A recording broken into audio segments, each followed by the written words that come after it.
Death Watch.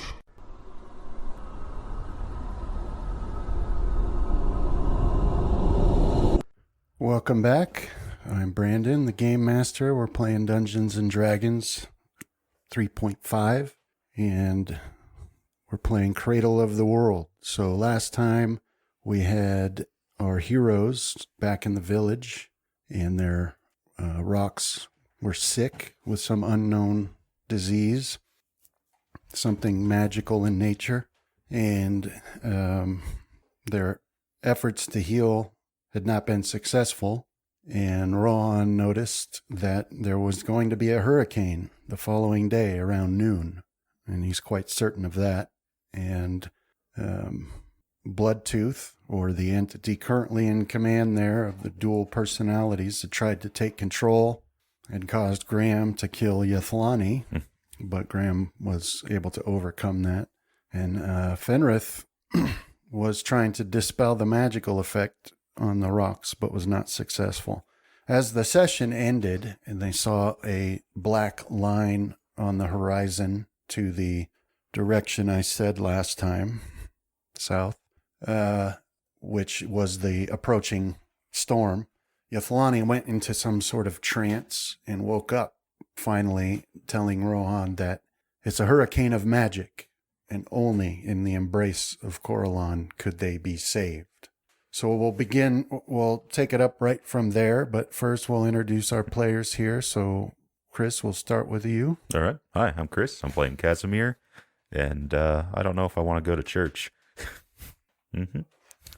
I'm Travis. I'm playing Graham, and right now I'm very concerned about Jair, although I should probably be concerned about this desire to just kill people randomly, but perhaps that's what it's like when you come back from a long campaign. I'm Justin. I'm playing Rohan, and I'm worried about my bird, and that's really about it. Oh, so I'm John playing. Asshole, huh? Is this what this is? Gang up on Casimir time? I'm John Right. playing Fenrith, and I am more concerned about the loss of our god than a magical storm. Your god? Yep. Ours. So Become our god. we'll pick it up there. Rohan was about to leave in order to warn the mayor about the approaching storm when Yathlani caught him by the arm and said that, Her prophecy? yeah, the hurricane is of magic, and only in the embrace of Corellon can we be saved. So we'll start from there.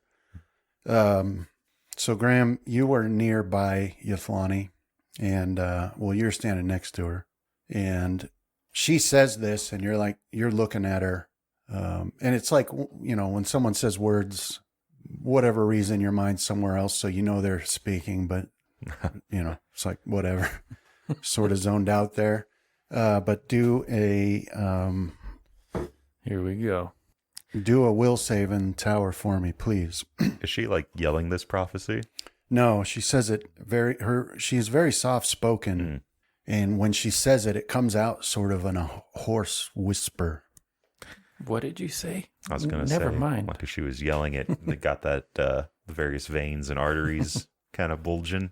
Nice place to stick a knife. All right, so Graham, you're standing there, and you hear her say this, and you see Rohan moving, and certain things are happening that you should be concerned about, but then suddenly your vision goes black. Time to kill. I've entered a frenzy. And then colors start to flash in your vision again, and you realize your eyes are opening, and you find yourself on a boat. I'm on a boat. A single man craft, and you look and you've got oars in your hands, but they're not your hands. And immediately you notice that you're being tossed you're just being tossed in the ocean. It's a miracle that you're even still afloat. There's waves approaching that you can't see the tops of. There's rain falling in sheets, and only some miracle allows you to remain seated in this thing. And any efforts that you undertake with the oars is entirely useless. You can see that this small boat is fitted with a sail, but it's been taken down. So this is what you're seeing now, and you're powerfully in this vision. So you smell the sea, and you can hear the slap of the water on the boat, and the just steady, constant roar of rain and thunder. You see a few specks of purple streaking through the sky around you, and the last thing you notice while still in this vision is being on the ocean, and then suddenly the surface of the water is 30 feet below you somehow, and you feel the jarring, painful force of your little boat slamming into the water, and you go under, and your vision flickers some more, and you're not aware of how much time passes, just that you have the feeling that it's at least hours, and you start to blink again, and you find yourself on a beach, washed ashore. The storm still rages and the rain still pounds down on you, but the last sensation you receive from this is the absolute knowledge in your mind, but not your mind, that you're actually right back where you started, and then everything turns to black again. But some more time passes, and you're not aware of how much, but now you start to see things again, or at least feel like you're seeing things again. And you find yourself disembodied and floating, swimming through a deep, dark ocean, deeper than you could have imagined the ocean could ever be. And you find yourself floating past odd structures on the sea floor. And you can see, even though there's no light, this is so far down that light doesn't reach. But you come to an area where you see the remnants of an ancient temple. You can tell that it was a temple, but there's no indication that you can see at the moment of whom this was a temple for. But as you float further down through the walls and find yourself in an inner chamber in this temple, you can see in the center of the room, there's a vortex of spinning water like a whirlpool, but you're still underwater. So it's an odd effect that you don't quite understand. But out of this whirlpool, long black tentacles are starting to pour out, and you get a flash. Then all images are gone for another length of time that you're not sure, but it feels to you as though one of these tentacles touches you, and then you wake up. So Rohan and Fenrith and Casimir, let me make sure. Yeah. So you all notice that Graham, he's standing next to Yathlani, who's talking to Rohan, and he's just staring like straight off into the distance, straight up, almost like Yathlani was when she was having, his eyes aren't, rolling in his head, but he's just staring blankly. I will dismiss this behavior as common Graham behavior. At first, anyway. And then Graham, when you come to, you blink a bit and you're thinking about that. You just keep finding yourself glancing towards the ocean to the south. And, but those images are still very vivid. It's not like dreams that fade. It's very vivid still in your mind. And the only thing you can think of when it comes to those tentacles was just the feeling of absolute evil. But I have this impression that that's off to the south. Yeah. Just generally you find yourself looking that direction, but yeah, it's a big ocean. Yeah, well, all I'll do is just try to shake off the lingering feeling if I can, but I don't think I'll mention it. Okay. Whoa, I just had a crazy vision. I'll be like halfway towards walking away and stop and say, What vision did you have? It's tough to describe. Will you try? There was like a temple underneath the ocean. There's a whirlpool underneath the ocean and tentacles coming out of it. Does that ring any bells? Check the monster manual. Well, I suppose we probably would have a library with some stuff in the hero's abode, right? We do literally have a monster manual on us. Yeah, I gave it to you. Well, I'll tell you where my stuff is, and, well, that's a bad idea. I know where your stuff's at. I'll tell Casimir where to find my bag and have him go get it and say that I need to talk to the mayor. All right. Yeah, I'll go find Rohan's bag and retrieve the, what was it? It was like a journal of, or, I forget the guy's name. He wrote it. I make a note of it. Oh, right. Was It's not springing to mind. It was like a either. famous adventure, wasn't it? Yeah, it was. Came into his house at some point out in the woods, long, long ago now. Yeah. Should be in our party sheet. Well, Casimir, you remember the other visions I've told you about? It was like I was in somebody else's body. Aramac. Yes, I mean, I've had such visions as well. That's right. I remember. So, but Usually it means our lives are going to get a whole lot worse. that it does usually, yes. But I don't see how we need a prophecy to determine that. That's true. All right, let's Or a ignore it. vision. Go have a pint. Well, first there's work to be done. The storm's coming and we need to prepare. Yeah, go warn the mayor as you wish to do. We need to try to find some way to move the rocks out of the storm itself. Build a temporary shelter or some such, though. If it's like the storm we passed through on the way here, Yeah. I fear we won't be able to build a structure sturdy enough. I'll be back to help with that. Casimir, will you join me? Yeah, sure.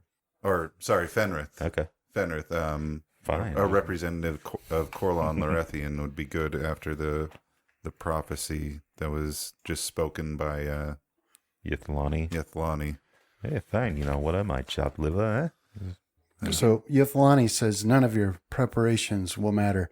And she goes to Fenrith and says, there's only one way we can survive this, Fenrith. And what is that? All of the people must gather at the temple and pray to Coralon. All of them. Sounds like she's getting us set up for a fireball. Well, then let us gather them. And You're I'll trying to justify stabbing her? Working on it. She's no good for you, Fenrith. because we need She's to. dead. We need to gather the townsfolk and hole up at the church. Whose dagger could this possibly be in her back? Wait a minute. Isn't that the dagger that Rohan had not too recently? All right, so Casimir, what are you doing? Apparently, not going with the rest of the party. I think I'll start trying to figure out a way to maybe either create a shelter or organize such a thing for the rocks. Yithlani can say whatever the heck she wants, but at the end of the day, they're already strickened. Yeah. And they don't really seem to be wanting to move too much. Plus, good luck's housing them in any of the structures we have currently. Well, the structure that you're standing next to is big enough for them. Okay. Is it sturdy enough? Yeah, well, that's a question you'll have to take a look at it, but it's the stable/barn, and there is a spot for each of them inside there. They just very rarely spend any time in there. Okay. That might be something Rohan's actually better at than I am for this, because probably dungeoneering might be able to tell us that. Yeah, I don't have too great of skills in that. All right. What about you, Graham? Well, I'm sticking with Casimir then, Okay. pestering him about my vision and how we're going to protect these birds. Okay. And then Rohan? I'm going with Fenrith to the mayor. Okay. And then if I need to, then I'll go out to the outlying farms and try and find Nazus to bring him in for the storm. Mm-hmm. All right. And so Fenrith, as you're walking along, Ythlani is like, she's she's like very weak from this, the toll that this vision she had, or this prophecy. So she leans heavily on you, but she says that, something to the effect of that, if the people join in prayer to Coralon, that will give him the strength to save us. So make a knowledge religion check for you. Do you want it in the tower? Yeah. All right. So in real life, we know, but it's not common knowledge in the world for your characters. But when she says this, you're, thinking over all of the texts you've read about Coralon and religion in general. And, there's like excerpts you can remember of like rumors or theories or, sermons that hint at the notion that the strength of the gods comes from their worshipers. And, nobody has like a agreement on how that formula works, whether the belief of the believers is more important than the number or vice versa or what. But when she says that, that's the first thought that pops into your head. And if those theories are correct, or if any part of them are correct, then it seems like it would make sense, if he didn't die from that wound, that this might be a way to heal him. If you can if all of the people can be gathered to the worship of Coralon. But it's just a theory. Okay. Well, yeah, I had agreed with her. It was after she said that that's what we had to do. So my plan stays the same, as we need to gather everybody at the church. Okay. All right. So you guys make your way to the mayor, and, back, in the village, none of this seriousness is really taken hold. People are still going about their business. And so people still wave at you and call out, say, hail to the heroes, things like that. But you make it back to the mayor, and she's in that town hall. The place is packed of people, trying to meet with her, and she's given instructions. But that's where you are now. You step into that town hall, and there she is, seated at that same table. All right. I'll see if we could clear the room. Okay. We don't need panic. I'll just I'm going to ask her if we could have a word in private. Okay. Yeah. So she sees you guys come in, and she notices that the look on your face that, there's something going on. And, so she stands up and she's like, please, people, I need to speak with these, heroes in private. If you please give us the room, it should not take long. And, most people are happy to oblige, so they just start shuffling out. There are two people in the room at this point that don't start moving towards the door. And they also weren't like in line to talk to the mayor. They were standing sort of off the side of the table together. This is, you've got to take a second look at them, but you recognize that it's Almer and Alonzran Halali.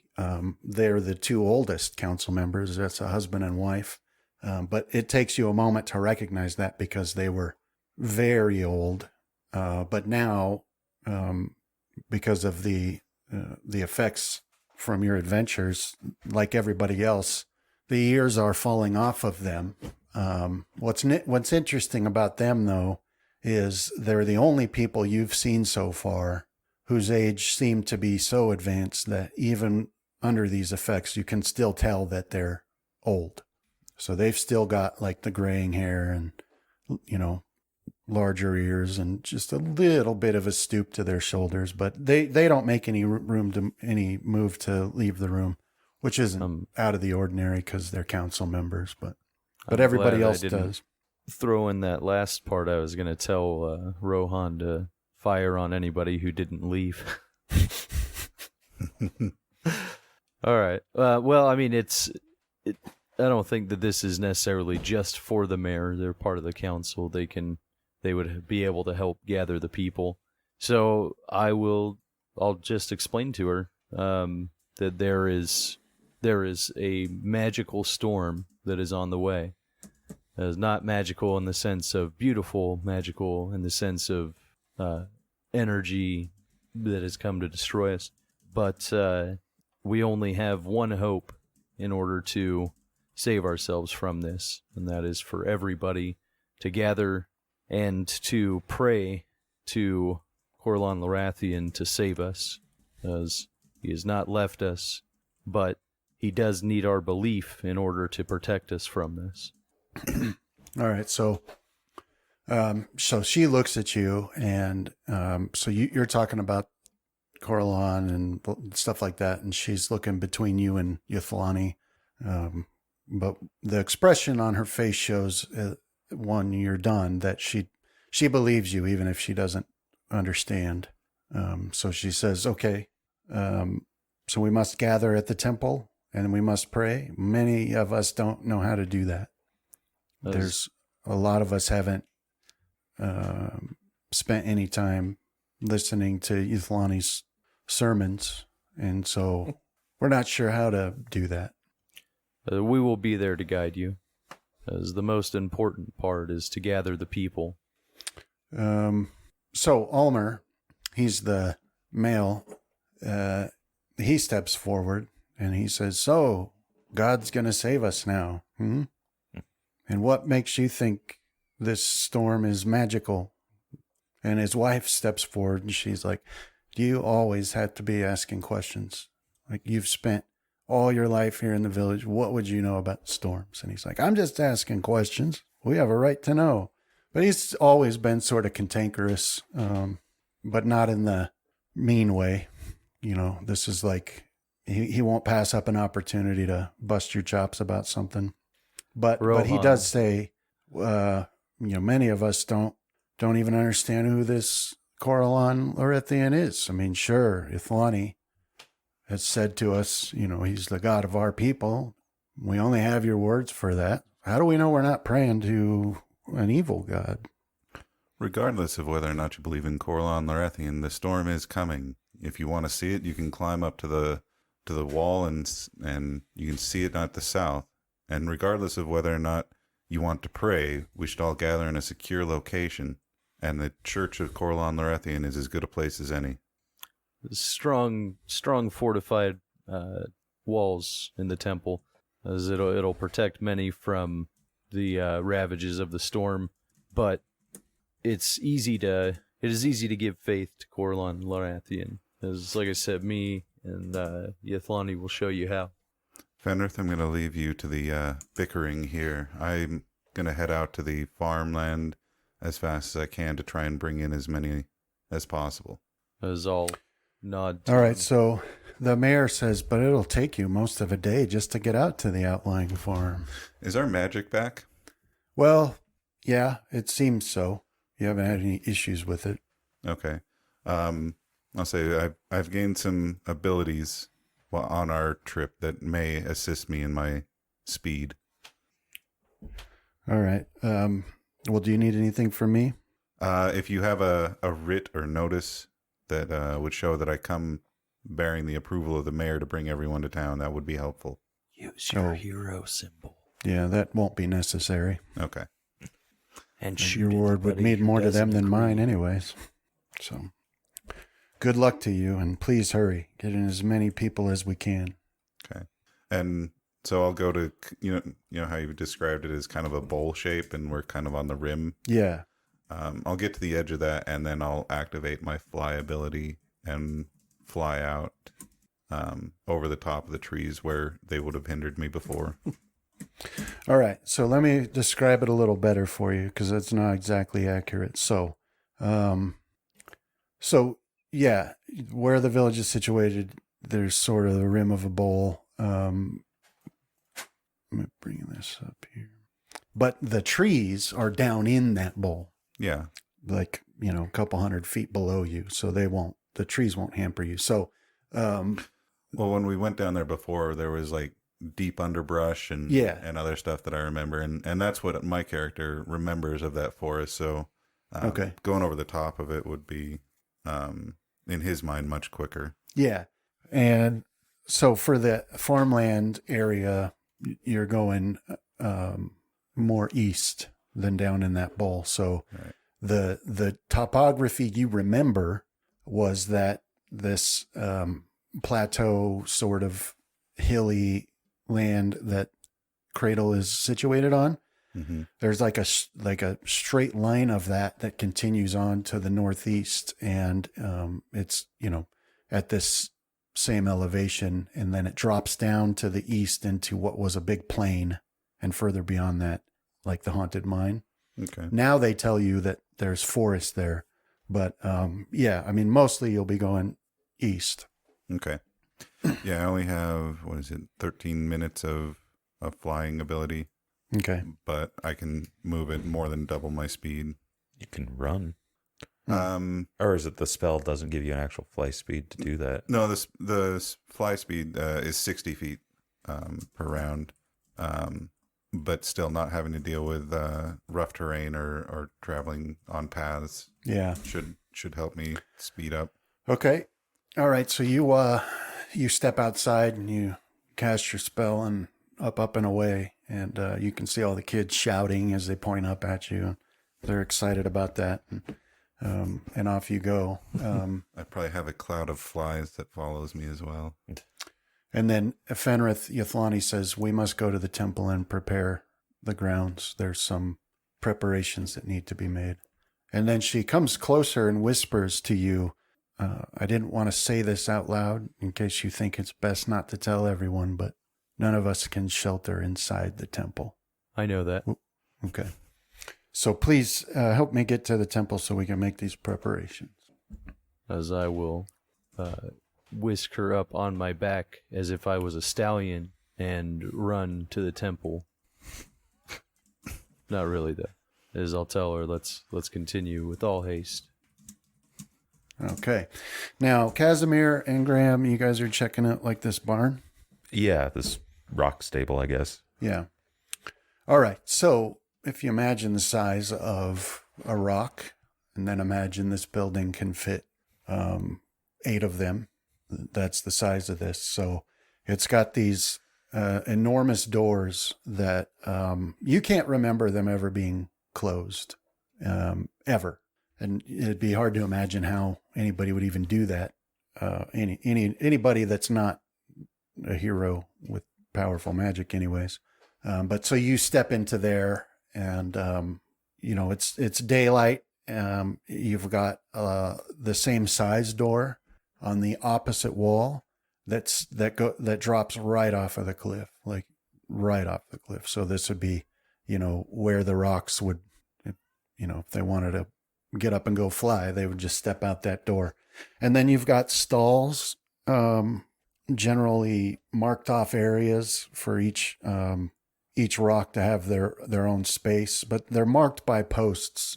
There's no walls, because a lot of times the rocks like to snuggle together, for whatever reason. So, but you can tell which areas are separated, and there's, tools and, grooming implements hung up here and there. And there's, supplies stacked along the back corner. And then, the roof is high enough up that these rocks can stretch out and not have to worry about hitting anything. And there's a walkway up there that you can reach by ladder, and a loft where, more supplies are kept. But, so you step into there, there's nobody in there right now. And so what do? You want to check if it's suitable to survive a storm? Yeah, we think it will survive a storm. All right. So let's have, Based on the storm that we flew through to yeah. get back here. All right. So do we have any carpentry or engineering or architecture skills? I don't know. Nope. Yeah, it'd be intelligence just for me. So Okay. Yeah. Okay. Let's do some intelligence checks then. You want it in the tower? No, just roll it. Oh, no. All right. So, you make your circuit around this building and, Casimir, it all looks good. Okay. I mean, What do I know? there's anyway? been storms before, Yeah. and it's still standing. So, I mean, you don't even have a notion of how powerful this storm's going to be anyways, right? Like if it's a hurricane, like Rohan initially said, then it wouldn't be the first hurricane that's hit the island. So, but Graham, you're moving along there, and you make your way up to that walkway, and you find the hatch that, another ladder up there and a hatch that leads up onto the roof. And so you're up there, way high in the air, up on this roof, checking over the shingles, and you do find a section where, there's some shingles that definitely are not going to survive a high wind. But even without, even if those go flying, just based off your common sense, doesn't seem likely that that's going to bring the building down. A little bit of water might leak, but generally it looks all right to you. Seems like it'll hold up to me, Casimir. But if this is a magic storm, are structures even going to be harmed? It's hard to tell. The flesh of the rock seems to be necrotizing because of it. Mm.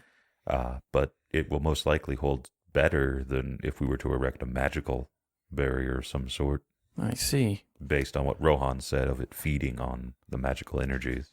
Yeah, I just saw a couple spots on the roof that needed patching, but it's going to be good regardless, I think. Okay. So this conversation takes place as Graham is coming down the ladder to the ground. Okay. And so he's about halfway, he's about the middle of this ladder and he's talking. And then suddenly he just stops talking. And he's there on the ladder with one foot and one hand. And he's twisted a little so he can see you. And you see his eyes just go blank. And he stares past you and his mouth's open. Graham, this vision slashes through your mind again. You're not right back where you started. You're somewhere else. You don't know where, but you're cold, which you feel like shouldn't be possible. And you're tired and something feels wrong. You don't feel well and you've never felt that way before. And you stumble, tripping almost every other step on flat ground along a trail with massive trees to either side of the trail. Trees that would dwarf some of the largest you've seen here in your homeland. And you come across a small village. It looks like it's set up for lumber, like a logging village. And you trip and fall, and for whatever reason, you're not even able to get your hands up to break your fall, and your face, lands right in the muddy ground, and your vision goes black. Then it flashes, and you find yourself inside what looks to be a tavern. There's tables with people seated having drinks, and there's a bar, and there's a fire, a very large fire on one wall. It's quiet in here. It's very smoky, and it's very quiet. Generally, people are hunched over their drinks and speaking softly to their companions. A woman who looks odd to you approaches and starts speaking to you, and you know that you understand the language she's speaking, but you can't piece the words together as your head is pounding and your eyes can't seem to stay open. And then vision goes black again, and then some time later, your eyes open, and you can see there's more people in the room now, and everybody's looking at you. Basically, the room's full. People are at their tables with their drinks. There's people at the bar, but there's 4 men standing right in front of you and speaking to you. One of them is forward a little and speaks to you in a very authoritative manner. You can understand the language, but the words don't make sense to you now. And you see that they've got a very odd accent. They're dressed oddly as well, but you can tell for certain that their dress is military. They've got military uniforms, well taken care of, with nice dark boots, but their tunics and even their trousers are red. And they are holding, the three behind the leader are holding some odd club-like weapon. It's about, or like quarterstaff sort of. It's about 6 feet long, but it's got, an odd structure to it on one end of it, and it appears as if they've put metal into the wood. And you don't understand that weapon. There's no sharp implement on it. So obviously some sort of quarterstaff, but it seems odd to make a quarterstaff that would weigh as much as that does. But this leader is now shouting something at you, and he's very angry, and he's pointing his finger at you. And it's at this point that you feel this flash of anger, and then you feel some energy within you building, and then it releases. And those in the room wouldn't be able to see, but you can see the shock wave emanate out from you, and people start dropping immediately. And then your vision flashes, and you're hanging off this ladder staring at Casimir. And you think he just said something to you, but you didn't hear what it was. What was that? Sorry. How long did he pause? It was like a full minute. Okay. Yeah, so Graham, Oh, sorry. I had another vision. what was it of this time? I really lacked the frame of reference. I was standing in a room with a bunch of people in it, and they were kind of lecturing at me. That's not new. I'll nod. Mhm. And then I got angry, and I released some type of power. There were other parts to it, too, but it's fading now. Well, in the past, these visions were usually of other people and other lives. Yeah, that's the same sense I get from these ones. Something else has been going on. Well, no, that's not the sense you get from this. Oh, Is never it more mind. current? When you're in these visions, it feels 100% to you like you are that person. Oh, okay. Well, just this one, or also the one in the temple? Oh, the ones that involve this person. Okay. Yeah, the temple one's different. All right. Yeah, I recognize that it couldn't have been me, but in the vision, I was that person. Well, we have no way of figuring out what it is currently that you are seeing. So Yeah. while he's saying that, in your mind, you hear a voice, a shrill, shrieking voice in your mind that drowns Casimir out, that says, "You're not me, I'm me." And you can now put a will save in the tower. You can feel Bloodtooth like a violent surge as it tries to wrest control from you, of you. I was just about to tell you about this, Casimir. I have murderous intent. So Casimir, Graham steps down on the ground and he looks at you. Let me see something real quick. Yeah, I was going to ask you. Casimir, do a sense motive. Oh, great. Oh, I think that would just be a wisdom. So here we go. 3. All right. So Graham, you step down to the ground, and suddenly something snaps into place for you. Every time in your life that Casimir has made a wise comment, and you didn't get it, that he was making fun of you, but you do now.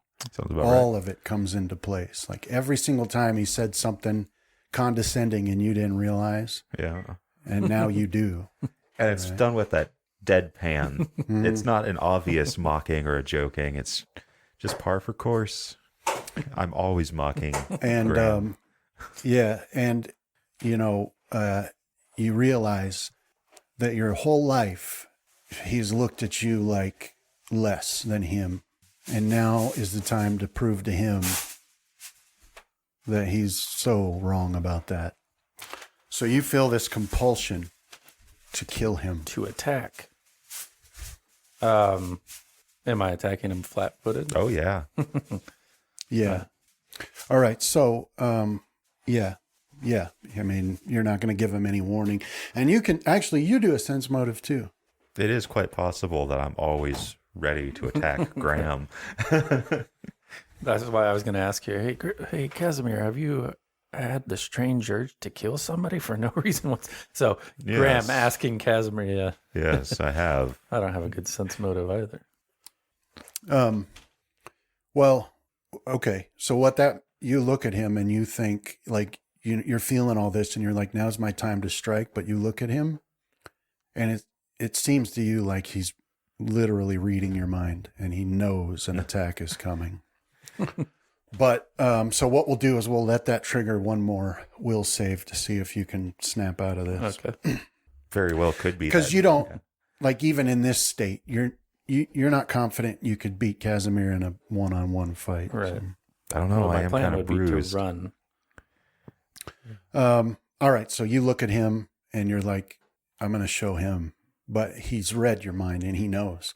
And it seems to you even like he's Waiting. already, like he's waiting. He's already set his feet. And Just want you to make the first move so it's justified. you get this Right with Coral on. another voice burst through the fog of your mind and says, get a hold of yourself.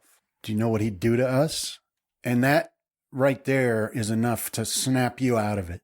And you're like, oh, and now you're in control of you again. But further than that, this seems to have been what was needed for the original, certainly not good, but not hateful Bloodtooth to come back to the fore. And so you blink and you remember it all. You were about to try to kill Casimir. So there you go. Are you all right, Graham? No, Casimir, I don't think I'm well. Have you ever just wanted to kill somebody? Yes. But what does that have to do with the tasks at hand? Are you having another vision? No, it's not a vision. I've just had a couple instances since we've been back where I just have an overwhelming urge to kill people, certain people. I know that feeling well, Graham. I mean, you're a mean guy, but you don't deserve to be killed. What?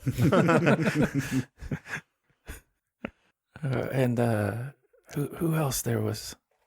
Yes, Fenrit's girlfriend. I guess she rubbed me the wrong way. Even my own dad for a minute there. How much did we know about your dagger?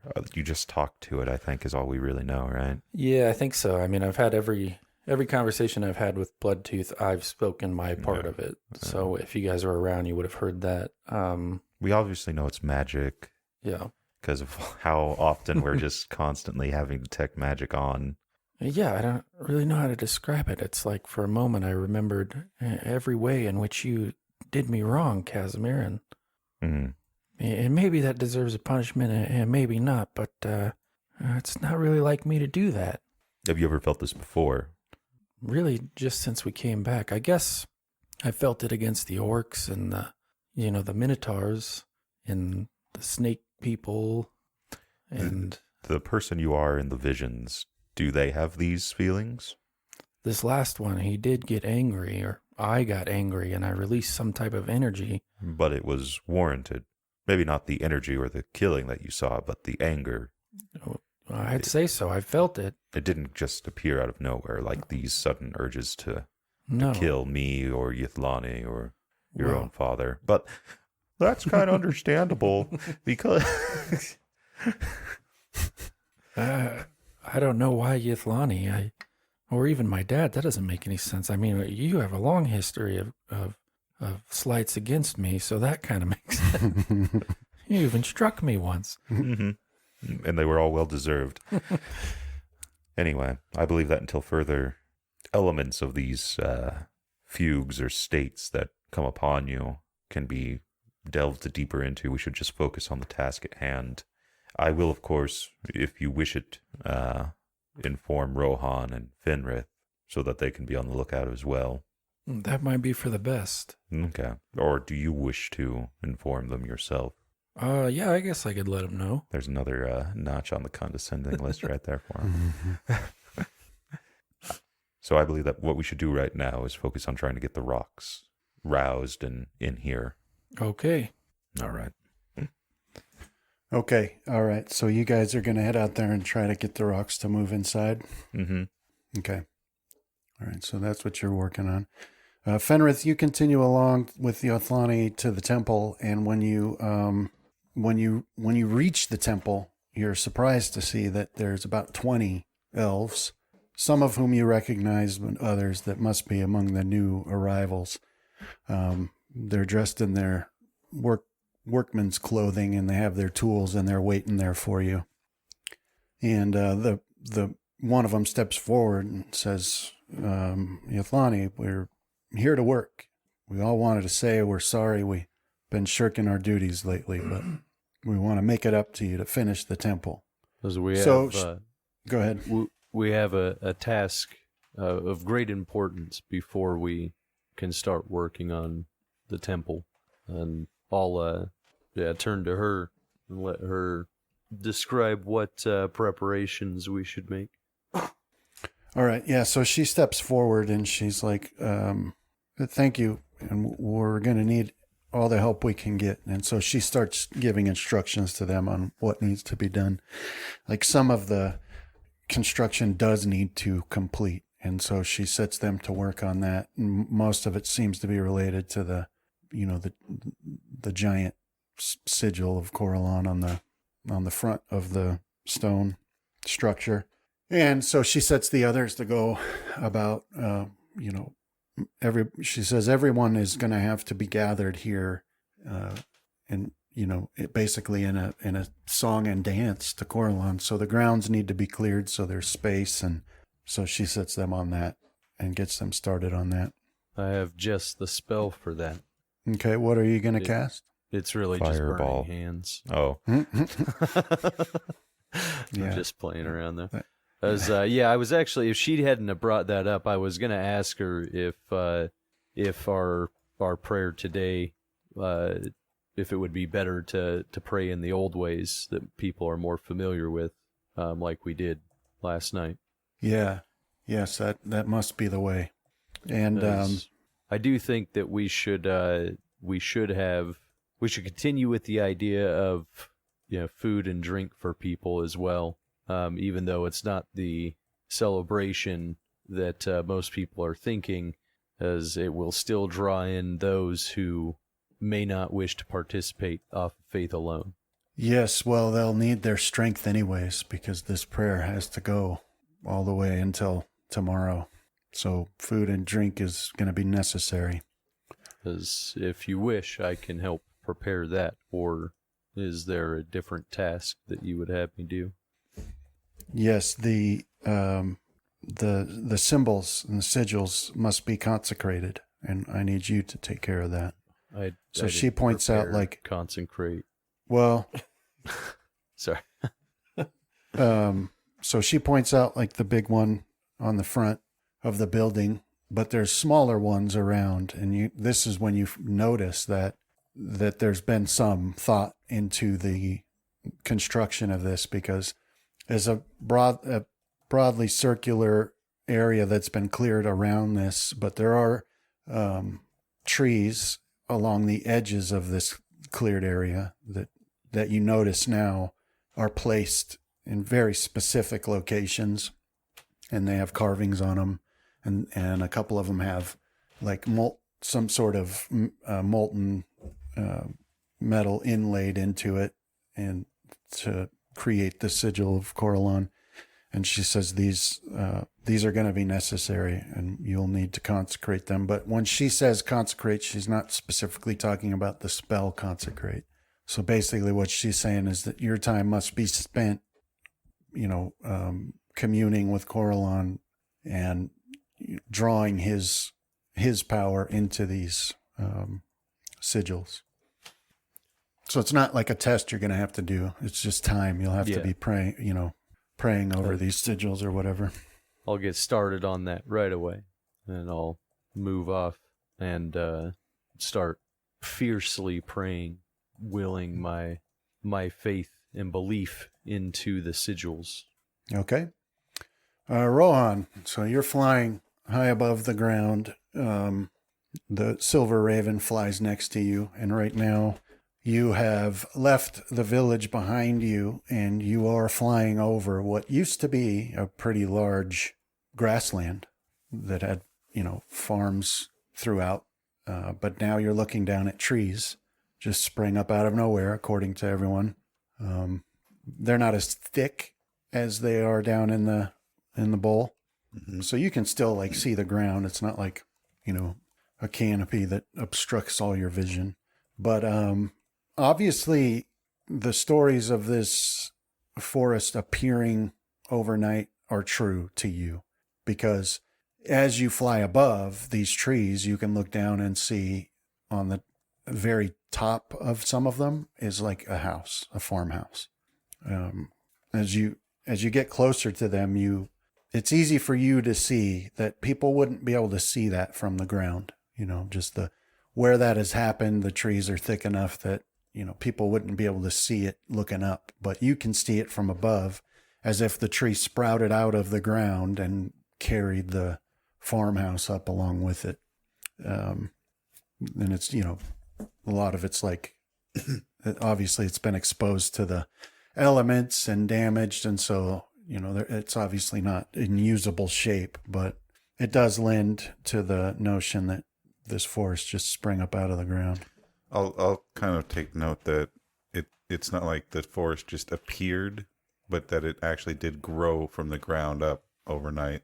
Yeah, that's what it looks like to you. So, looking down at the ground, you remember that off to the east of the hills on which Cradle is situated was the grassland, and there was a road/path that went straight down to the beach that cut through that grassland. And that road cut almost perfectly through the center of the grassland until it got to the hills on the eastern side that create the border between the grassland and the swamp. Mm-hmm. That path still seems to exist. There is a broken line in the trees that follows, the same cut as that path did. Okay. But as you get to, so how long does fly last? 1 minute per level, so 13 minutes, and I figured that I can go just shy of half a mile per minute if I'm flying as fast as I can. All right, so you can make it, 6 miles? Yeah. So from Cradle Village, 6 miles.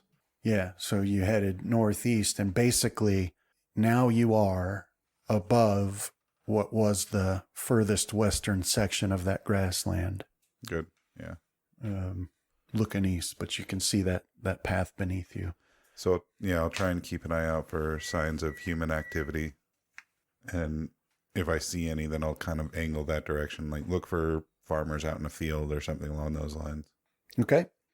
So from where you are, when your flight spell ends, you can see off in the distance some of the houses that I told you about sticking up on the top of the trees, and you can see the general outline of where that path goes. And then you see straight east from you that there is a section of the forest, on the horizon for you, where the trees have been removed. Okay. In a, broad circular pattern anyway. And so from where you are, that's the closest thing that you can see that was probably caused by people. And there is logging taking place out here somewhere. Okay. Yeah, I'll head to that first little settlement or whatever. Okay. All right. So you're headed that direction, and that'll take a while. How far away is it? 30 miles. 30 miles. Okay. Yeah. Well, So 25 now. okay. So I've also got wood walk on my armor that allows me to jump from one tree to another, and depending on the type of tree, I can go about a half a mile at a jump. So I'll use the 3 charges in that to cut off more time. All right. Do you got to touch the tree? Yeah, it's woodland starting. I basically walk into one tree and walk out of another. Okay.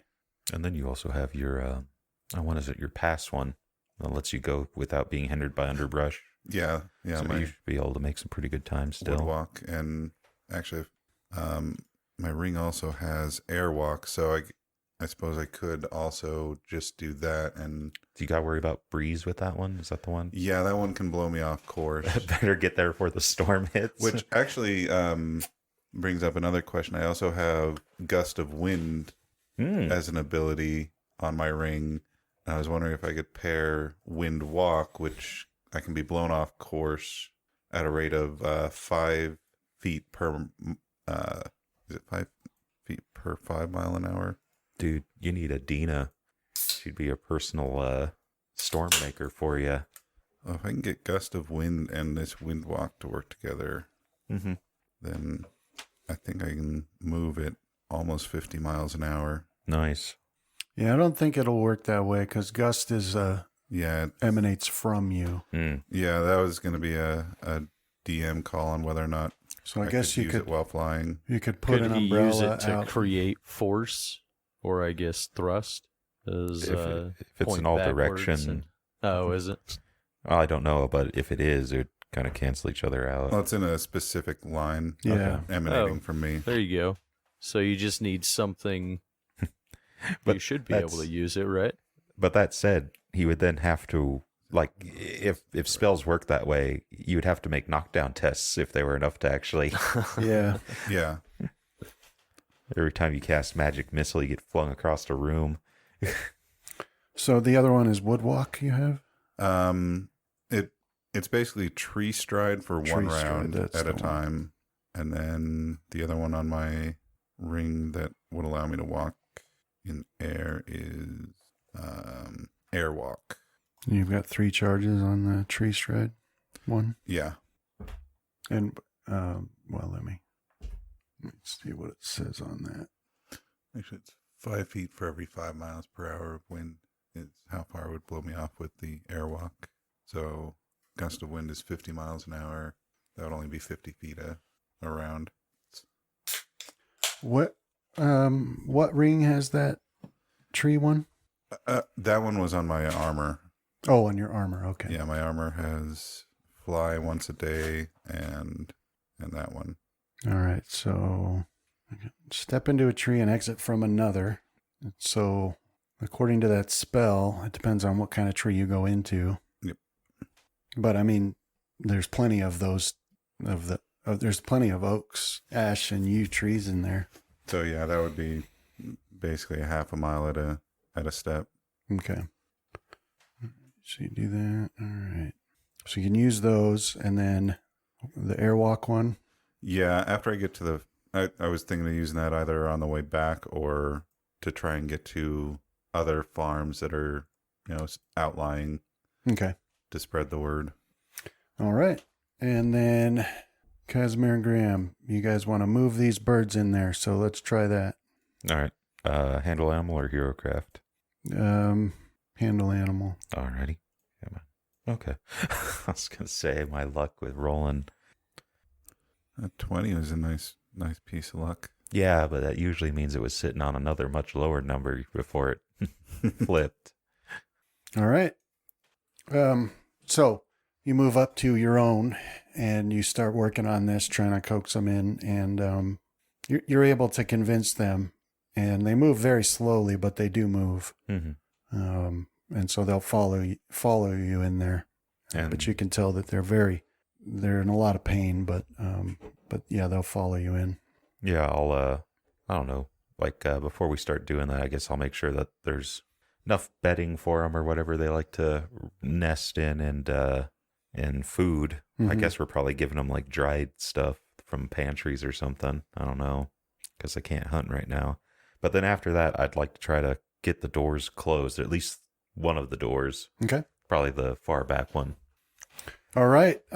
Yeah, so you managed to get these birds in there, but it does take a good amount of time, a couple hours to get them all situated in there. Mm-hmm. And then you want to close these doors. So do do an intelligence. All right. Huh. Let's see if the luck stays with me. Oh, That's not bad. Yeah, I mean, it's good enough as you go look at this door and you can see the way that it's constructed, and it's pretty clear when you spend some time looking at it that it was designed to be closed by a beast of burden, like a mule. I might be strong enough. So yeah, I mean that's where it's got the handles where a mule would be harnessed to it. All right. But yeah, I mean, looking at it, you don't see any rust, so you might be strong enough to do it. These doors were meant to be closed by some beast of burden, a mule or some such, but I think we can give it a try. A mule. A mule. What do you say, Graham? Sure, I'll help you. All right. So yeah, I did not help you. it's okay. Let's see how I do. Graham's trying to Oh, open nope. it. That's a 1. Graham's trying to open it while you're trying to close it. Hmm. I didn't do great, but you did worse. But you blamed me. I mean, you didn't do well either, but you blamed me for it, not what's going on. I didn't do worse than you. I said didn't do well. Sorry, I amended it. I don't see any rust, but the damn doors refuse to move. All right, I'll go to town and see about acquiring some sort of mule. Or you can do as you will. I'll come with you. Very well then. Friends to the end. What is a retry on that? Yeah, it's just time. Okay. I mean, You want to give it one more shot? All right. Yeah. I swore I felt it not budge at all, though. No help this time. Nope. It just don't want to happen for me. You're sleepy. Yeah, let's go acquire a mule. And then perhaps we can head off to the temple, check in on Fenrith and Rohan. Or it's like, we wouldn't know they're there yet, so. Or would we? Well, I know that Fenrith They had plans to told go the mayor there, I believe, that's right? where the celebration was going to be. I can't remember. Yeah, perhaps we all run into Fenrith and Rohan there then, at town. So yeah, I'll fuss once more over all the birds before we leave, make sure that they are in some sort of state of lessened distress anyway, and then take off. okay. All right, so you're heading in town. You'll go find some mule, and now when you get into town, word's obviously been spread because people are now serious about, and they're moving about and carrying things and gathering things, and everybody's got a serious look on their face as they're going about their business. But it doesn't take long to get to a neighbor's house who owns a mule who can loan it to you, All right. and he's not even. You're just like, well, we were hoping to use the mule. He's, yeah. And then he's, on about it. He doesn't even stop to look or ask why. He just says, yeah, go ahead. All right, then. Thanks. Let's go check in with the mayor real quick, see if we can find Rohan and Fenrith. So yeah, that's next step. Destination is the mayor, see if we can find anything on Rohan and Fenrith. Okay, so you guys are headed there. Fenrith, so you're over at the first of these sigils and you're, praying, and you keep having these intrusive thoughts that you push down, but they just keep popping up. You think you'll win the battle, but that's the way it works with anything based on faith and prayer. There's always the voice in your head that says, this is utter nonsense. And then it just depends on your own will to overcome that logical part of you and say, we're going to believe in this no matter, what you have to say about it. And so you're doing that, and you can hear faintly behind you people going about work. And originally you could hear their conversations, but now you just hear the drone of words being spoken as you're praying over this. And then that intrusive voice sounds different suddenly. Suddenly it sounds like it comes from outside of you, right next to you. And you open your eyes and you see a shadowy form standing next to you, towering over you, really. It's about 7 feet tall. And I say shadowy because that's what it seems to you like it's made out of. It would be a figure, a very, very skinny figure, if you could see its body underneath the robes. But just based on the space it takes up and its height, you'd be, gaunt would be a nice way to describe it. And it looks down at you, but you can't see any eyes in the darkness of its hood. And all of its form shimmers and wisps at the ends. And some of it seems to drip off and then disappear as if it's not really there. But this form you recognize as the one who stabbed Coralon from behind. That's all you recognize. You don't know who it is or what it is. You don't even do a knowledge religion. All right. So you know that Coralon had enemies, but based on the way this thing looks, you don't know who it is or what it is. I mean, it's pretty common knowledge in your texts that there were quite a few gods, not all of them evil, that didn't like Coralon. The ones that you can think of, the one you can think of off the top of your head that would want to kill him, would be like, you don't know the name, but it's a massive, muscled, beastly looking god with, a missing eye and tusks and nothing like this creature at all. So yeah, you don't know who it is, but you do recognize it as the one who stabbed him through the back. So is this shadow like real, or does it seem like a material thing, like something I could actually interact with? Well, the only thing you can tell initially is nobody else seems to be reacting to it. So it seems to you as if you're the only one who can see it, but you can see it. I mean, you look down at the feet and realize it doesn't have any. This black robe ends a little bit off of the ground, and so it floats there. It's got its arms together so that the sleeves meet, so you can't see hands and you can't see a face, but there is something there. This isn't a figment of your imagination. You're certain of that. You said this is not or is? Not. It's not a figment of your imagination. Well, I'll take a second to cast True Seeing on myself. Okay. All right, so you cast that spell, and you can feel that energy flowing through you, and before you, nothing changes, and this figure, you can hear a laugh begin somewhere far away, echoing, and finally it comes out as a chuckle as it looks at you, and it says, "You're wasting your time.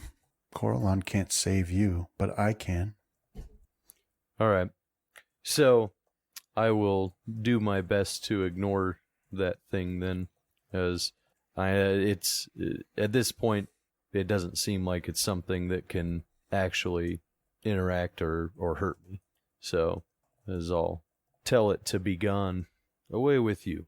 Okay. Yeah. So you say that, and it still hovers there, and then it gets closer, and you can, its head close to yours to whisper in your ear. It says, I'm not going anywhere. Do you want to save all these people? Is that true? Why would you bother? Look how pathetic they are. So, I'll continue to pray. Okay. Yeah. So it says that, and you're like, trying to ignore it. So put a, will save in the tower, please. Okay. All right. So you bend forward. You want to continue to pray over these things, but you're still aware that figure stands there watching you silently. You can hear a chuckle every now and again as the intrusive thoughts break in and say, "You're wasting your time." It'll chuckle at you as you struggle to push those thoughts away and focus on your work.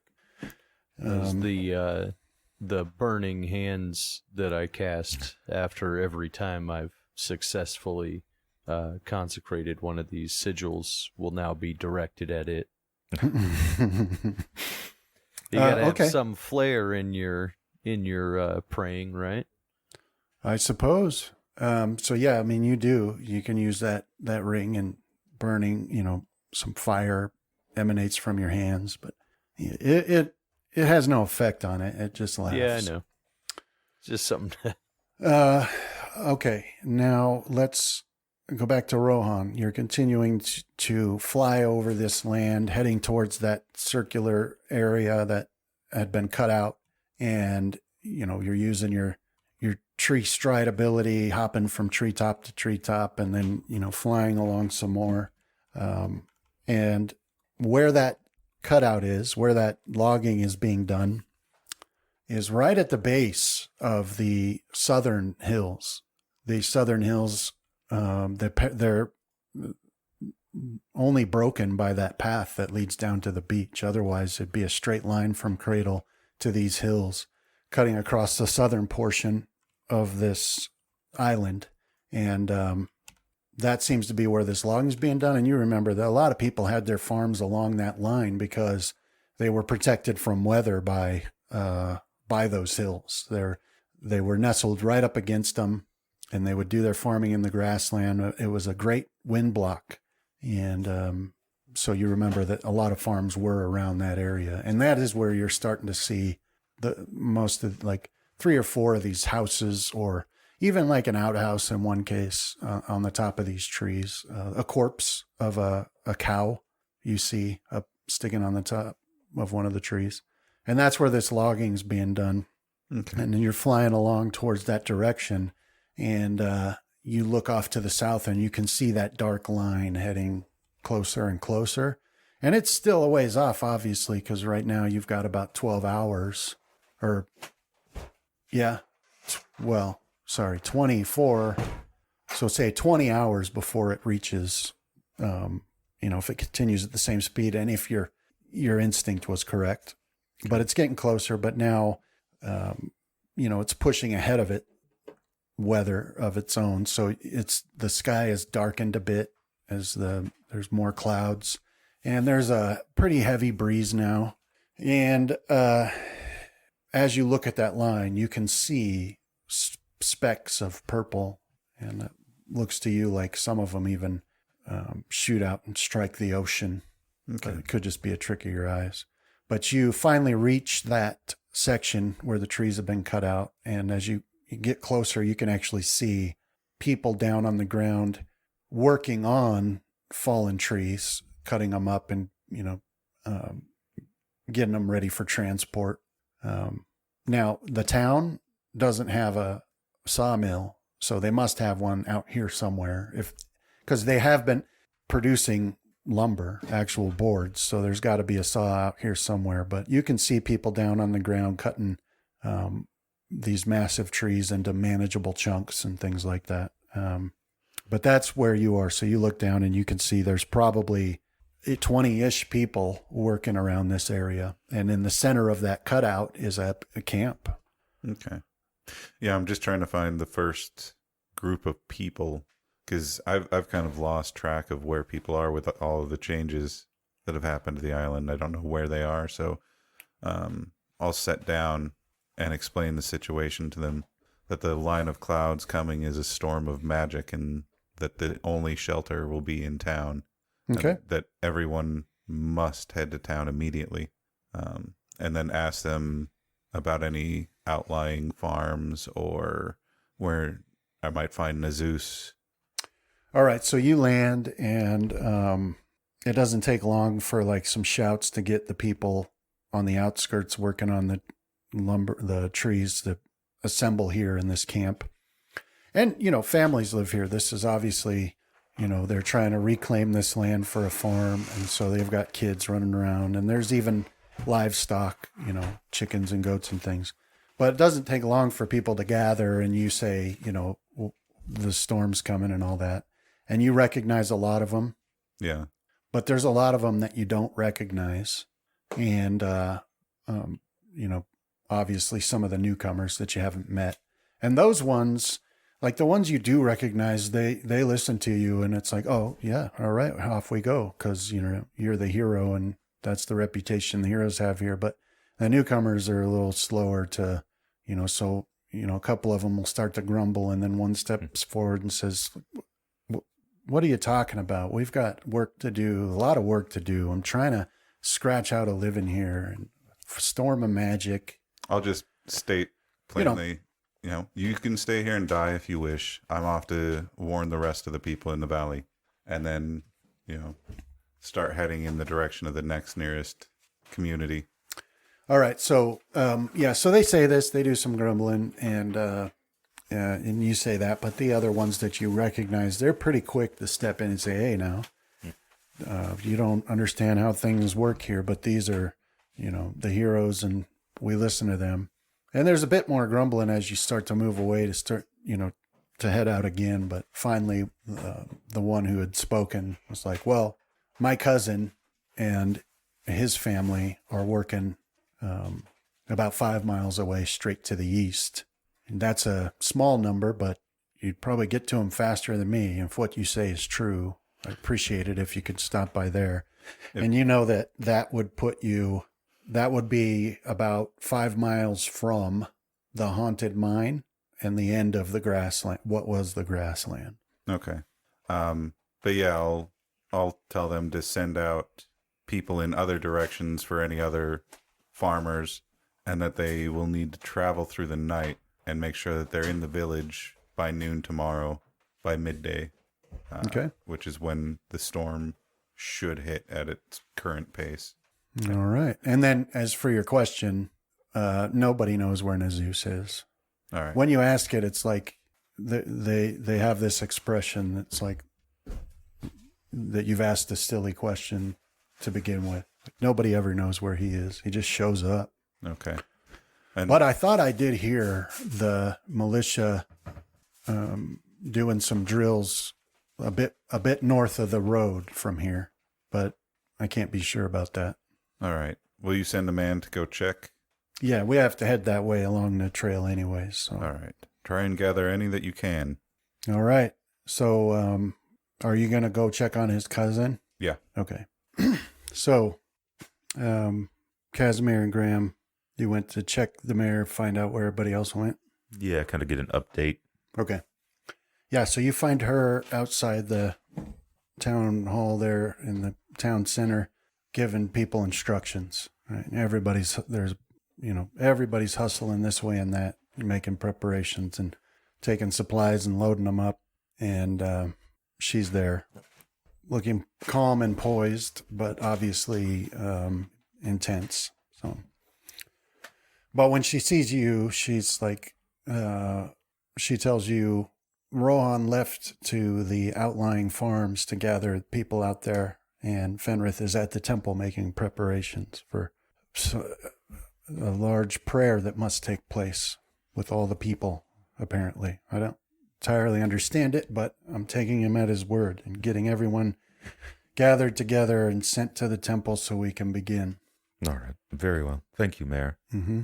All right. So, guess we'll head to the temple and inform Fenrith that we have managed to succeed in getting the rocks in. Okay. All right. So when you arrive there, you find Fenrith standing next to a tree in at the edge of this cleared space, and he looks like he's praying. Well, and Yathlani is directing people. There's workers working on the temple itself, but also people have begun to arrive, and so she's directing people where to put supplies and things of that nature. well, knowing how important preparation, meditation, or prayer can be, I guess I'll instead go to Yathlani, as she doesn't seem to be in any sort of prayer, Mm-hmm. and I'll inform her, when Fenrith is done, tell him that we've managed to get the rocks inside a barn, and we're preparing to close that up. And Okay. So she says, I'll tell him his prayers are very important. He must not be disturbed, but I'll let him know. thank you. All right, Graham. Let's go get these doors closed. Nod. Throw a rock at Fenris on the way out. All right, so you guys go to head back to the village or to the home of the heroes to get the doors closed. Let's see.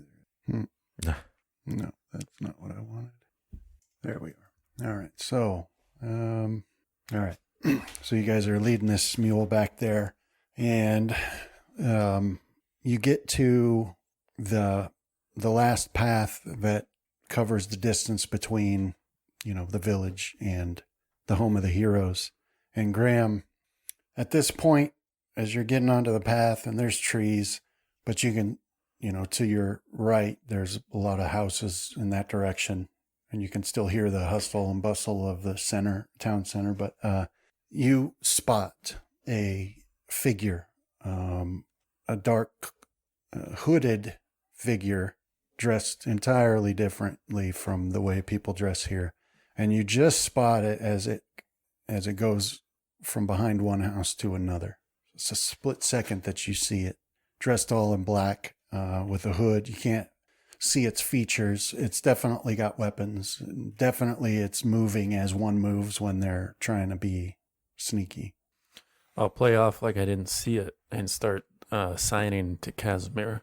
Okay. All right. So Casimir, it takes you a minute to notice, but you do see Graham is, doing some sign language at you.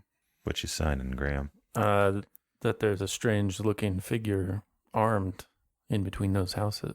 Is there any sort of covering that's up near us, like trees or? Yeah, you're just stepping into a section that's covered with trees. All right, so I'll sign back that we'll get into the copse of trees, secure the mule, and double back. You'll go ahead because you're quieter. All right. So you tie off the mule, and then you're going to move through the trees? Mm-hmm. Okay. So that would have been about 150 feet away to reach the house that you saw it coming from as it stepped to behind the other house. So you move up there.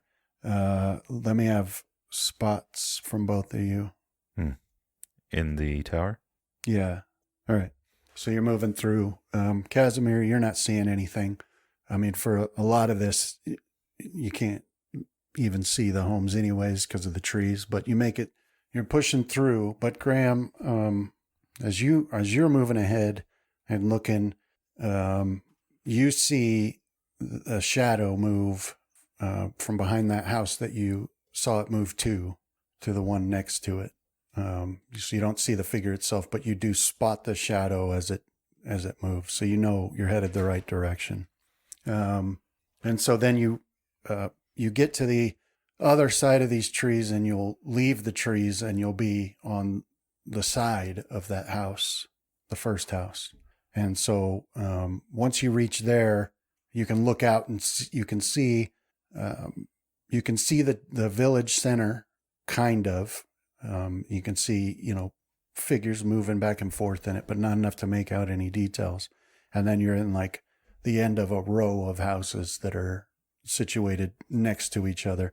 And they're all pretty much the same, a small home with a little yard that has, for their chickens and a garden and things like that. But you make it up to the corner and look around, and Graham, you spot that figure.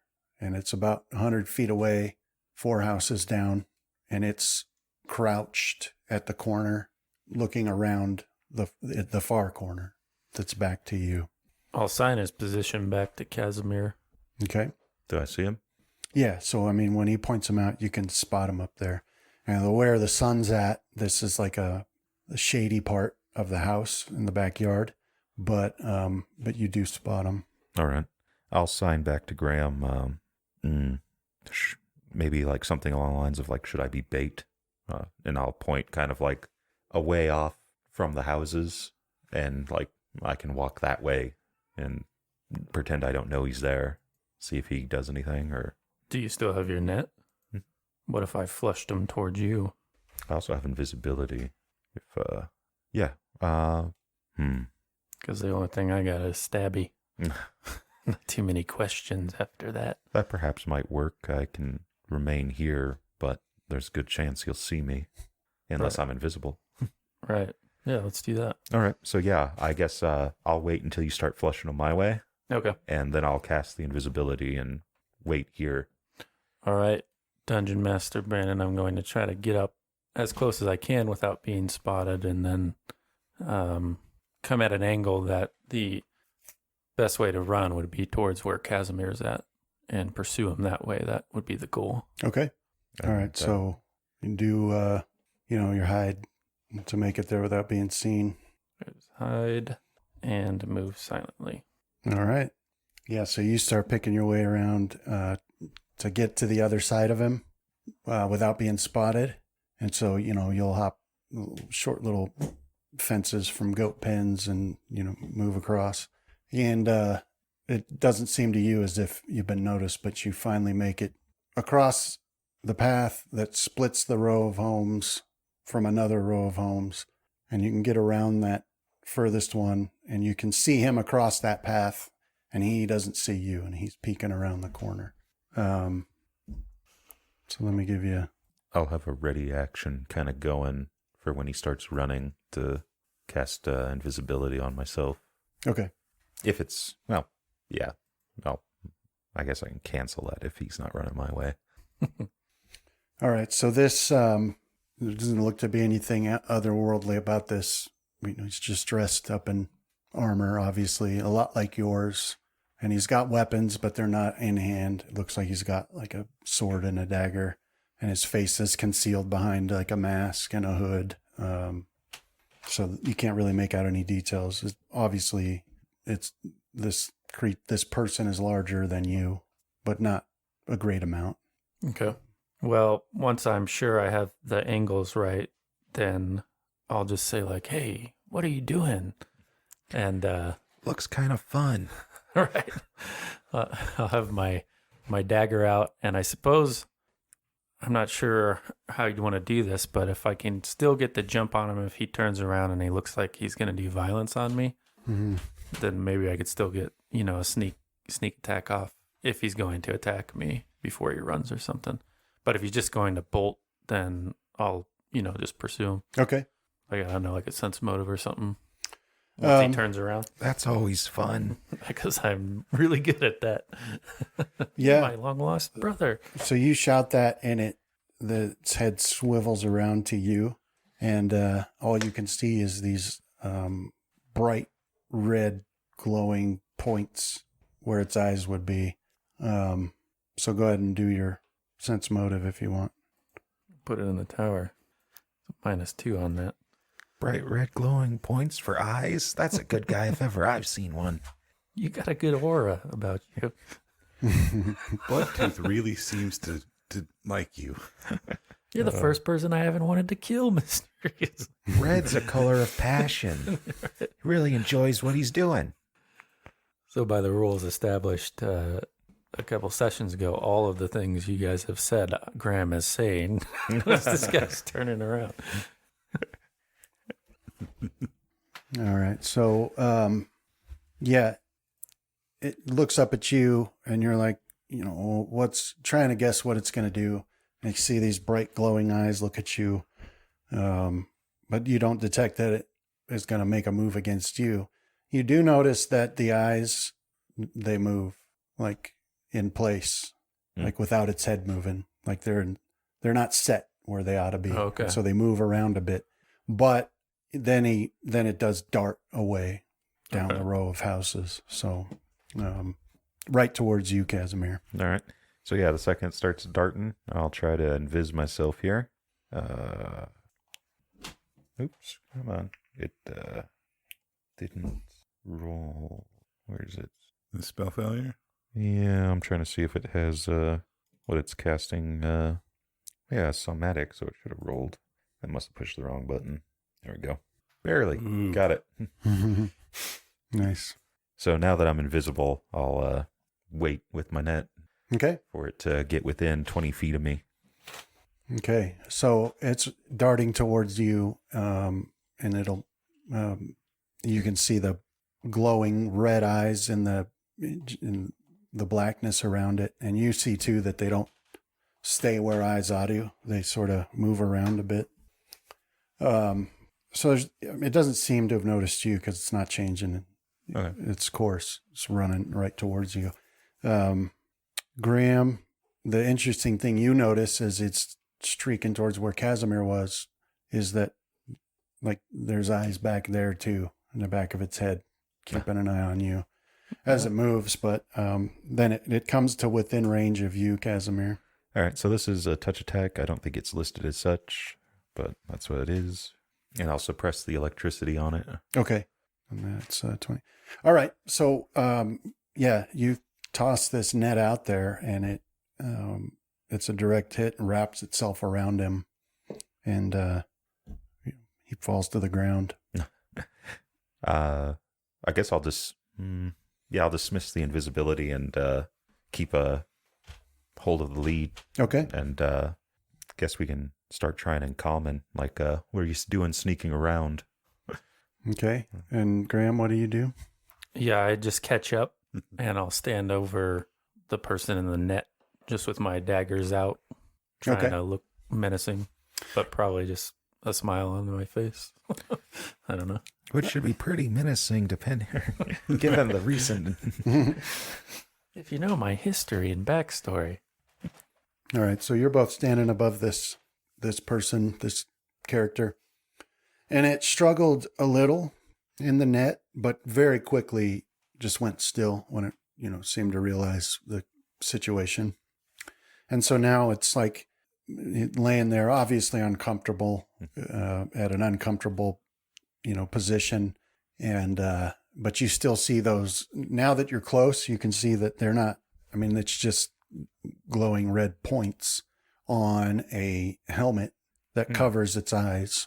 Okay. And they, move around. So each of you have a set of these looking, and then from time to time, one of the set will dart up, to some other part of the helmet, So it's, that's what you see. Some sort of magical helm. And then, so you can see that this person does have a sword at his waist and a dagger and, pouches on its belt. And there is a pack on his back that you didn't notice before that is the same color as the rest of its clothes. But that's what you see. And it doesn't speak. Let's try another language then. We'll go to... Oh man, we'll go to the goblin or orc. Okay. Yeah. So you say that you switch languages and say, what are you doing sneaking about? And, finally you hear back when you've tried goblin, you hear back in common. That, I understand what you're saying. No need to speak that disgusting tongue. Let me go. I've done nothing wrong. Well, All right. sounds true enough, but you were sneaking about. Well, I didn't know if you were friendly or not. Clearly, you're not. But I'm lost. Clearly, we have some aspect of mercy to us. I'll give you that. That is true. You have me at your mercy. That is true. But I mean no harm. Well, why didn't you just, walk through so everybody could see you? I was frightened. I've never seen people like you before. What do you mean? That's all that's here. We've never seen you before. Yes, well, I'm lost, like I said. Shipwrecked. All right. That's a My polite name- way of saying, listen to what I said before. He says my ship was dashed to pieces against the rocks west of here. All of my companions are dead or lost. It's a wonder I even survived. And I made my way here. And when I saw the way you look, I didn't dare hope that you were friendly. Well, depending on if you came from the newly formed continent to the west, I forget where it is. That's understandable. I'm going to release you now. My name is Casimir. If you mean us no harm, I mean you no harm. But If you run or if you attack, it will be the end of you. I see. Thank you. I have no intention of running. Very well. I'll release him from the net. All right. So you release him from the net, and he stands up and, brushes himself off and situates his clothing or whatever. And you can still see, you still don't see his face. He's still got this odd helmet on. And so you'd guess 6'4".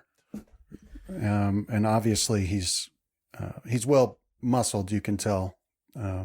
But he brushes himself off, and he introduces himself as Mudswe.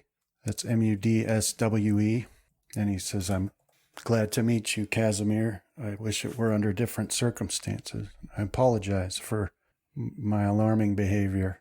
It's understandable. We've been guilty of such in the past.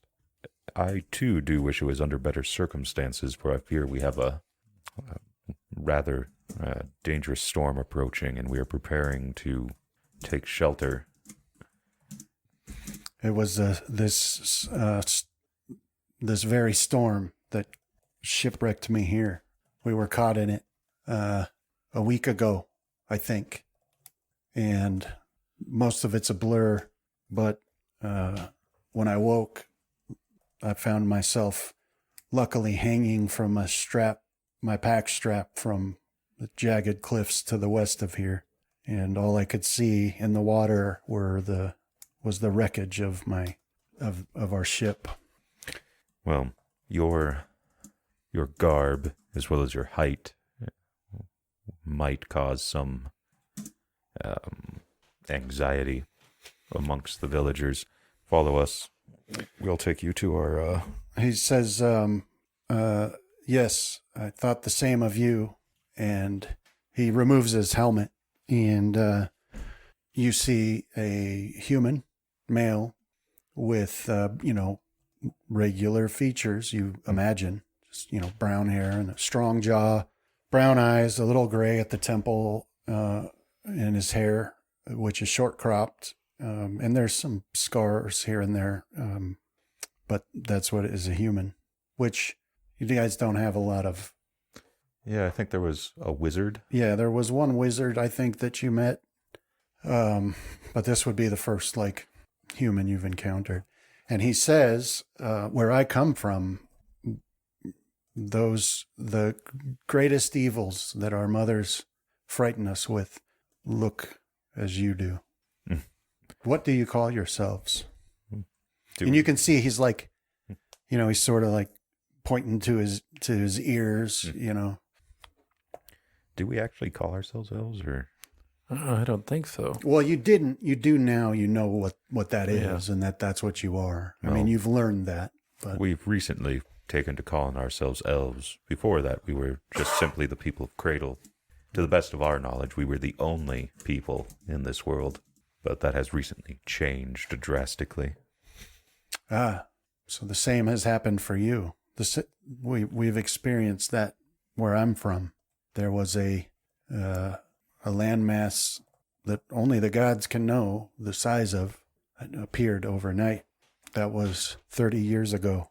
The day I was born, as a matter of fact. Well, I would like to say that was a rather long time ago, but unfortunately, time has seemed to become muddled as well recently. We did not know until we returned, but forests have grown up seemingly overnight to us. Me and my companions, we were barely gone a month, maybe? A week? I lost all track of It time. was, a week or two. We believed ourselves to have been gone for merely a week to find forests grown up overnight, seemingly. Whole groups of people appearing out of nowhere. And in our case, much of our village, the elderly have begun to age backwards, it would seem. Oh, that's certainly not something we've experienced. So it very well could be that 30 years was how long had passed since we were last here. But like I said, we probably should not speak further here in this small copse of trees. Let's return to where we are headquartered.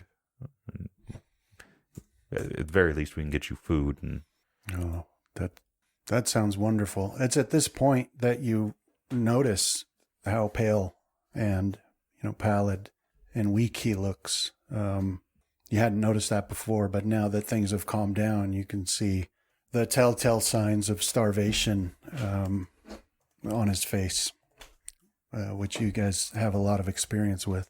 Yeah. With the elves that you encountered. You know what it looks like when someone hasn't eaten for a long time, and that's clearly the case with him. And so he says, "I'll follow you. I would appreciate your hospitality. Mhm. Hopefully, I can pay it back." yeah, so I'll turn and begin leading the way. I don't know if maybe I'll sign for Graham to take up the rear Okay. and keep an eye on him, like over my shoulder. Maybe you should take up the rear. Why? He's been a little stabby lately. Yeah, I might be able to survive a sneak attack from Graham. Probably. No, you might, but your companion might not. I don't know him. And then I'll lead the way back to the mule and then back to the hero's house. Okay.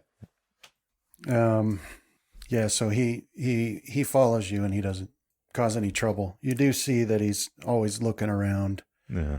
Um, Well, I think that's understandable for most of us. We Yeah. probably have developed that anyway. that's what I was going to say. It reminds you of you, the way he's always scanning for a possible threat. But he does ask, there is quite a bit of action coming from your village. What, may I ask, is this all related to the storm?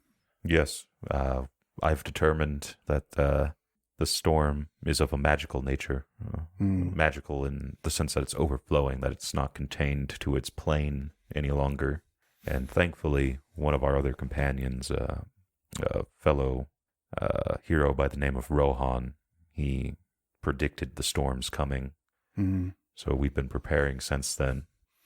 Well, I have no knowledge of any of that, but to say that you're right, that this storm is magical in nature.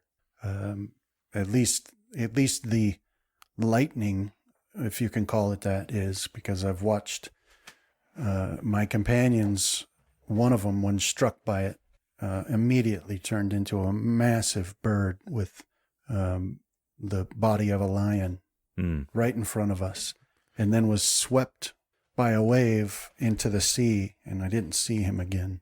Another was struck by it and grew right before our eyes to 14 feet tall, but only to 14 feet tall. The rest of him didn't keep up, and his bones were too brittle to hold up his weight, and he collapsed into a pile, and we had to put him out of his misery. He begged us, I assure you, he begged us. It's understandable. Such a... But I've been a sailor since I was 10, and I've never seen a storm like this. Mm-hmm. Yes, we saw our shares of storms when we flew to what was the island? Was that also further west?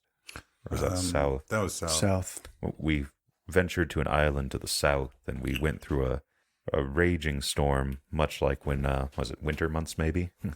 Like we had not seen before, but on our way back east from the western continent that has appeared recently, we flew through it as well. Mm-hmm.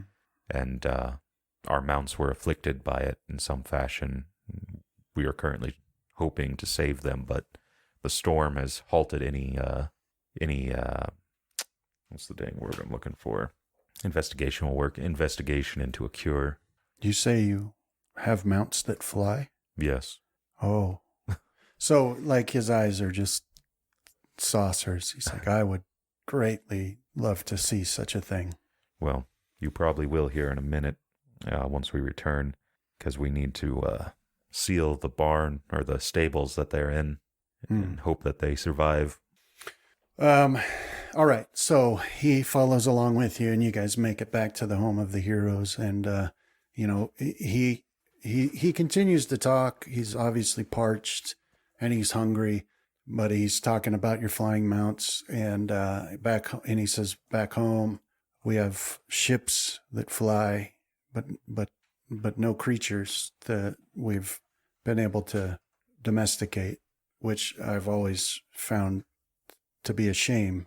Because don't get me wrong, airships are wonderful, but it would be nice to take to the sky by yourself, I think.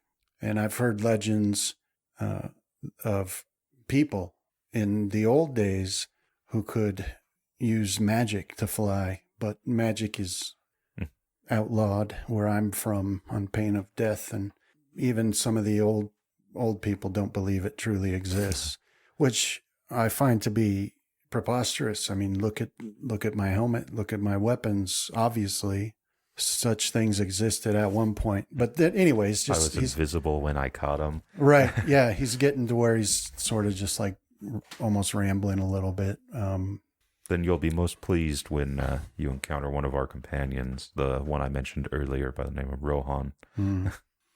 Yeah, so you make it back and you get this mule and you can see that, where to hook it up. And then both of you do intelligence.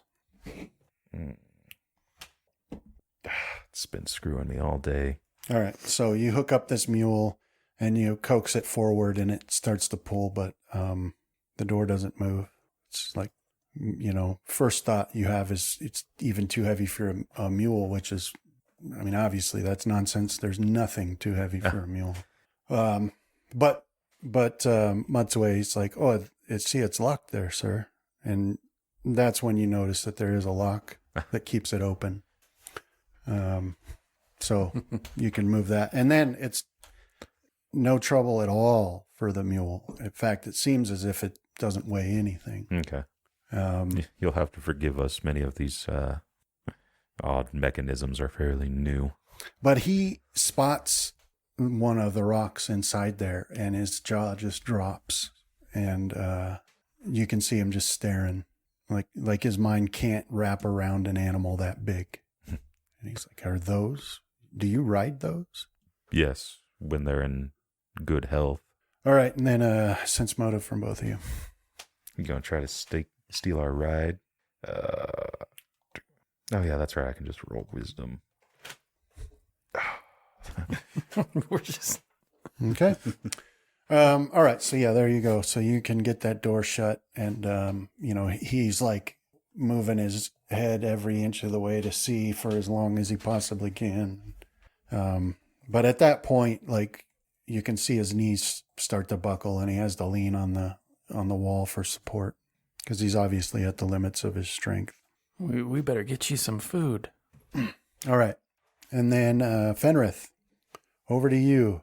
So you're praying at these sigils, and you've made your way a good bit around the circle, and this figure has followed you the whole way. And it seems like now it's becoming more forceful. It seems to have grown taller. It's looming over you, and it's saying, you waste your time. Nothing can save them. And why would you? What would be the point? And it starts to give you images, as if it's projecting to your mind, and like almost a connection between you and it. And you see nothing, like absolutely nothing. The image of nothing existing at all, just nothing for as far as your eye could see if it existed, but it doesn't. And he says, see what peace awaits us. If you would join me, abandon this pathetic so-called God of yours. Follow me. And then you get instantly and suddenly a flash of this massive, just like Lord of the Rings, like when Frodo gets that flash of the all-seeing eye. You get that exact same thing. This massive burning eye staring at you. And make a concentration check. So you feel like you're almost about to lose it, but you manage to push through and keep your focus on praying to Coralon and keeping your hand on this sigil and trying to energize it with faith alone. But it's close. It's very close. You almost lost it there because he's managing to get to you. And when that doesn't work, you see another vision, and he says, let me show you what will happen. And you get an overhead, you're like floating above this this temple grounds here, and there's a pretty a circle shape around it that are the grounds ringed by these trees, and you can tell that it's in the future because the storm rages, but each of these sigils is lit up and shines with bright holy energy and seems to reflect it back to the large one on the temple itself, or the temple reflects it to the smaller ones. It's hard to say. It seems like a continuous loop there. And on the grounds, all of the people are participating in this prayer to Corellon, which takes the form of singing and dancing. And there's people with instruments, and you can see this shimmering of as if this area is protected by a literal shield, a magic shield. Outside of it, the storm rages, and darkness, as if it's come alive, seems to be trying to fight its way in to cover the temple grounds. But the prayer seems to be working. And outside this field, purple lightning slams all around and destroys everything it touches or mutates it. But within, all of the people are protected, and outside, the darkness tries to force its way in, and then it starts to take shape, the darkness, and becomes, humanoid creatures of all different sorts, seeming to be made of the shadow itself, taking forms that you recognize and forms that you don't, of creatures you fought in the past, massive creatures with pinchers big enough to chop two of you in half, mutated, sickly looking wildlife, floating balls of eyes with stalks looking in all directions. But these are forming up outside this circle and pushing on this field, trying to get in. And as you watch, some of them do get in, and you and your companions down on the ground move to engage them. And Nazus is there with his militia, moving to engage others, and it seems as though you're going to hold them off. But eventually this darkness breaks through and sweeps over all of you, and then your vision flashes back to normal, with you standing in front of a tree praying over this sigil. But that apparition says, this is the future. This is how it will be. So you waste your efforts when you could join me, and you could have this. And then once again, that vision of absolutely nothing. So that's what's happening for you. But you rolled your concentration, and you got high enough that you're able to push the doubts from your mind and continue to pray, faithful that your efforts will heal Corellon so that he can protect you and your people. Rohan, so you're continuing along, and you're going to check out this newcomer's cousin, who he says is out here at the very limits of what used to be the grassland before you reach where the hills wrap north, and then the haunted mine. So you find your way there. This is a place where this person's already begun the farming part, because there wasn't a lot of trees to clear out. And but you can still see the signs of felled trees here and there. And there's, at this moment when you get there, he's actually got a couple of mules trying to tear a stump out of the ground.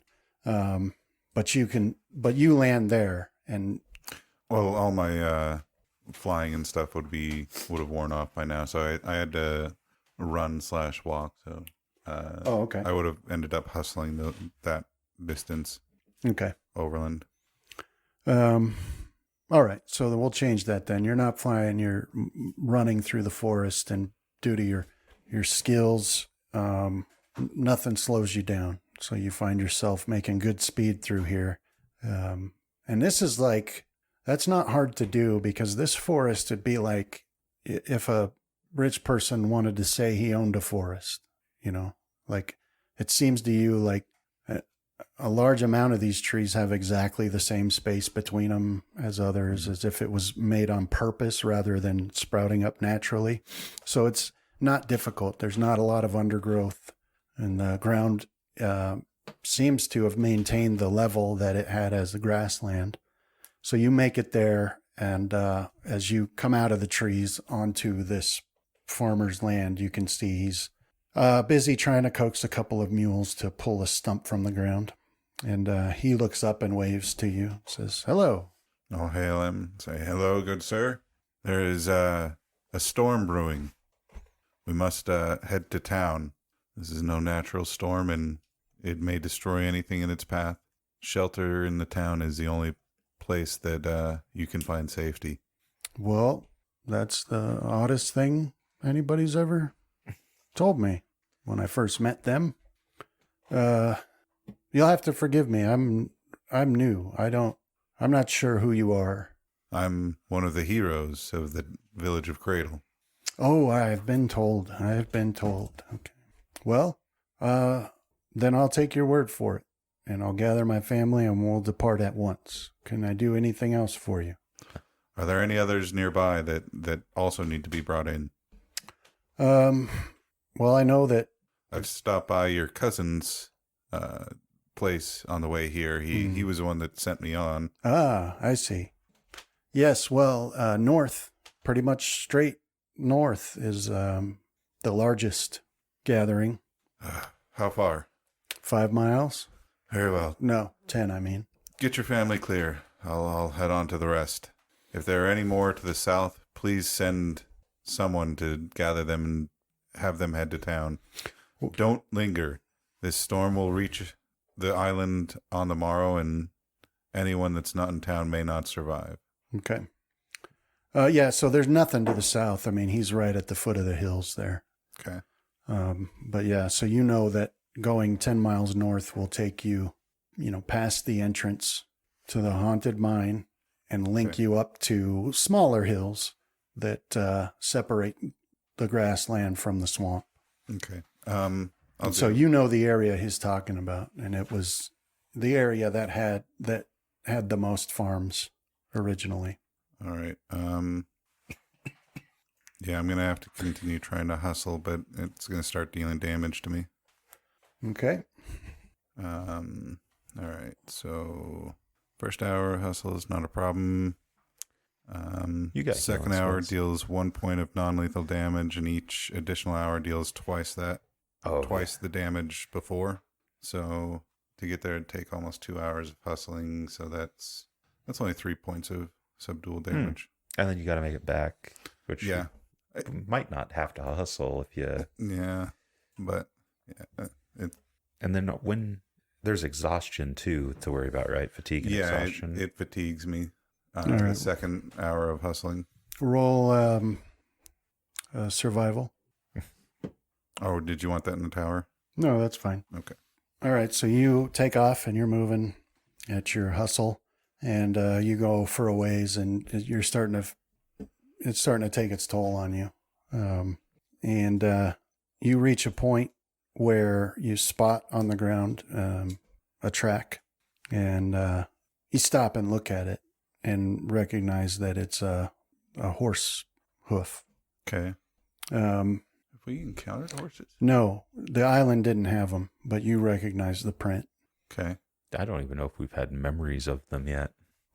No, just so far you've read Okay. about them, but that's it. Okay. Yeah, I'll take note of it, but then continue on. Okay. All right. So, Is it shoed? no. Okay. I know I shouldn't have been able to ask that question, but I thought it would. All right. So then you continue on. Now you get to where you think you're probably about 2 miles away from where you're going. Okay. And you come across this pond. And drinking at the pond there, you spot this horse. Okay. I mean, that's what you think at first. You're looking at it. But as it looks up at you, you recognize there's something odd about this horse because it has a horn coming out of its head. Okay. Do I have any knowledge of what this might be? Yeah, roll your knowledge nature. Knowledge in the tower, or Yeah, or it doesn't matter. All right. So, so this is one of the legends you've heard about. So this one has a gleaming white coat and big lively eyes, and long silky white hair hangs down in a mane. A single ivory-covered horn, this one's about 3 feet long, grows from the center of the forehead, and its hooves are not shoed or shod, like I said, but they're actually cloven, which is odd. So you don't, based on that, you don't think that this is what made the track you saw earlier. okay. So then you've read about these, and it's like a myth. And they say that generally, that it's not actually an animal, that they're intelligent and they can speak.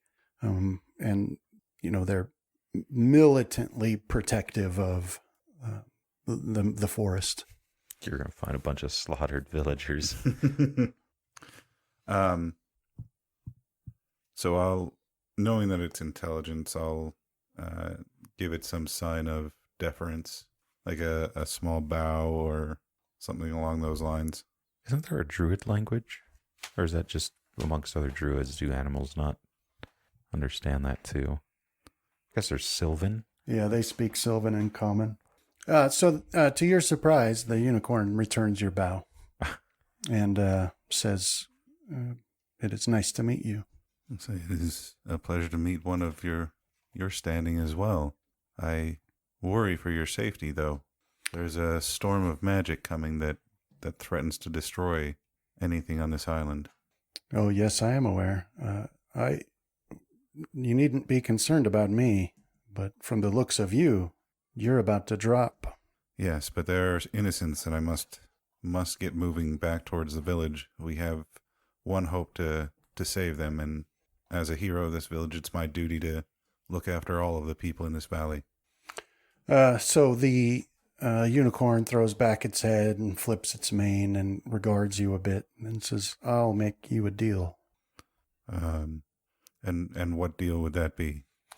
I will take you to those you seek to save, but in return, you must convince them when they come back to only remove the trees that I mark.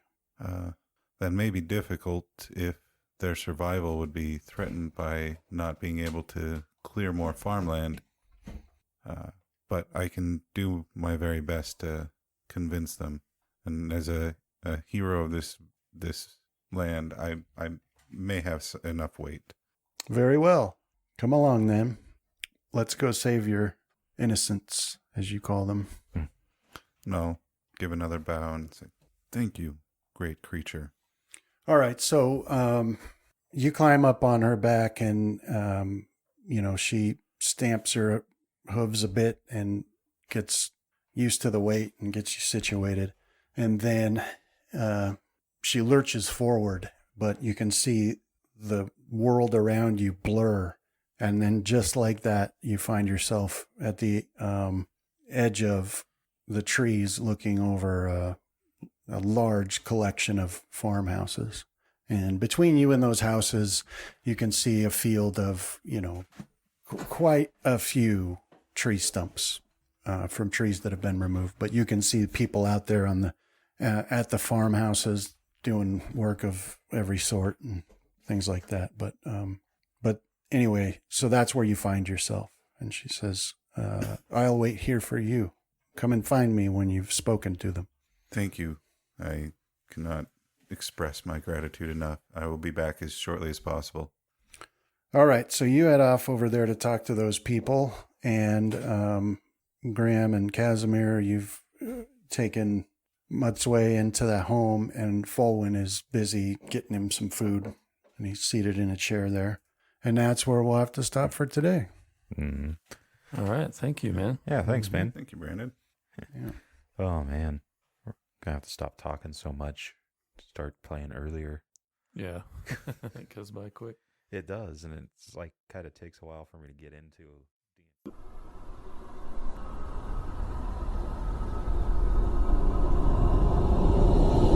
This has been a Death Watch production. Thank you for listening.